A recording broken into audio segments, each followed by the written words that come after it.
Uf, ce mi-aș dori să merg și eu afară. Ce frumos este afară, ce frumoase zânele, ce frumos sunt fulgi de zăpadă, atât de perfecți în sine.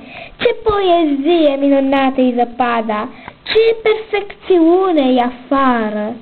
Pline de cumii, plin de fantome zburătoare, pline de amoreșenii. E criză, ești în criză de timp, nu poți nici măcar să mergi afară.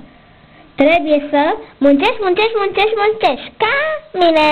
E criză, nu te uita la mine ca pinguinul la baliză. E criză, au!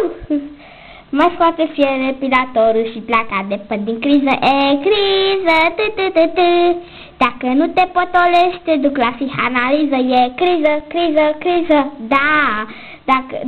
Dar tu cât ai impotență poți să umpli o valiză. Criză, criză, criză, da. Dar tu ești la fel de liniștită ca o morză pe marchiză. E criză, iar eu voi cădea acum jos că m-am enervat. Ce zici odată?